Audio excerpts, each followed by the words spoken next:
Hello friends, welcome to CSC வேலி மற்றும் இசேவை தமிழ்நாடு.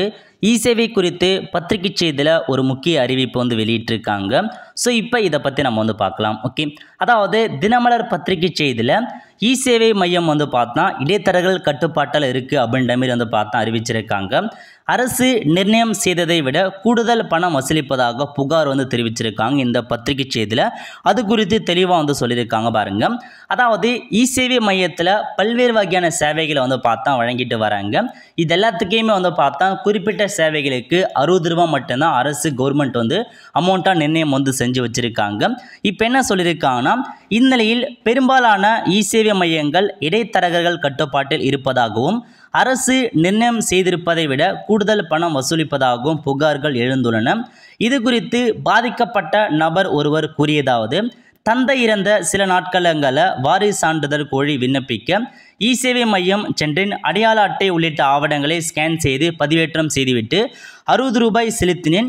ஒரு வாரத்தில் சான்று கிடைக்கும் என்று தெரிவித்தனர். ஆனால் 2 வாரங்களாகியும் சான்று கிடைக்கவில்லை. சம்பந்தப்பட்ட தாலுகா அலுவலகம் சென்று விசாரித்ததிலும் முறையான பதில் தரவில்லை. மறுமுறை விண்ணப்பித்தும் விண்ணப்பம் ரத்தானது. ஆனால் இசேவை மையத்தில் உள்ள இடைத்தரகர் நேரடியாக தாசில்தாரிடம் பேசி சான்று வாங்கி தருகிறோம், 1500 ரூபாய் செலவாகும், ஓரிரு நாட்களில் கிடைக்கும் என்றார்.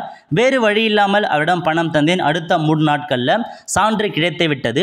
அரசு அலுவலகங்களில் இடைத்தரகர்கள் பணம் பெற்று சான்று வழங்க வந்தனர். இப்போது இடைத்தரகர்கள் பார்த்தா இசேவை மையங்களுக்கும் வந்துவிட்டனர். அவர்கள் மீது அரசு நடவடிக்கை எடுக்க வேண்டும் அப்படின்ற மாதிரி பார்த்தா மென்ஷன் பண்ணியிருக்காங்க. அதாவது ஒரு சில சம்மந்தப்பட்ட நபர் இசேவை மையத்தில் போயிட்டு அப்ளை பண்ணியிருக்காரு. ஸோ நிர்ணயிக்கப்பட்ட கட்டணம் மட்டும்தான் அந்த இசேவை மையத்தில் 60 ரூபா வாங்கியிருக்காங்க. ஸோ அவங்க அப்ளை பண்ணி அப்ரூவல் ஆகாமல் இருக்கலாம், ரிஜெக்ட் பண்ணிக்கலாம். பட் திரும்ப சம்மந்தப்பட்ட அந்த இடைத்தரகர் அணுகணும், அவங்க பேமெண்ட் பண்ணி அது சர்டிஃபிகேட் வாங்கியிருக்காங்க. இதுதான் இன்ஃபர்மேஷன். இதை பார்த்தா உங்களுக்கு என்னென்னா, நீங்கள் நிர்ணயிக்கப்பட்ட கட்டணம் மட்டுமே நீங்கள் இசேவை வச்சுருக்கீங்க அப்படின்னா நிர்ணயிக்கப்பட்ட 60 ரூபா கட்டணம் மட்டுமே வசூல் செய்ய பாருங்கள். ஸோ இது பார்த்தா எல்லா இசேவை மீது குறை சொல்கிற மாரி இந்த பத்திரிகையில் வெளியிட்டிருக்காங்க. ஆல்மோஸ்ட் இடைத்தரகரை பொறுத்த வரைக்கும் நிறைய இடத்துல பார்த்தா இல்லை அதிகபட்சமாக ஸோ தாலுக்கா ஆஃபீஸில் இருக்க இசேவை மையில் மட்டும்தான் இந்த மாதிரியான ப்ராசஸில் ஈடுபடுவாங்க. மற்ற நார்மலாக இருக்க ஸோ காமன் இசேவை மையில் கண்டிப்பாக அது நடக்கிறதுக்கான இது இல்லை. ஸோ நீங்கள் நிர்ணயிக்கப்பட்ட சார்ஜை மட்டும் வாங்க பாருங்கள். ஸோ மீதி இந்த பத்திரிகையில் வெளியிட்டவங்க பார்த்தா பொதுவாக சம்மந்தப்பட்ட அந்த ஆஃபீஸர் மேலே கம்ப்ளைண்ட்டாக கொடுத்துருக்கலாம். இது பொதுவாக இசேவை மையம் மேலே பார்த்தா திணிச்சிட்டாங்க இந்த இன்ஃபர்மேஷன்ஸை.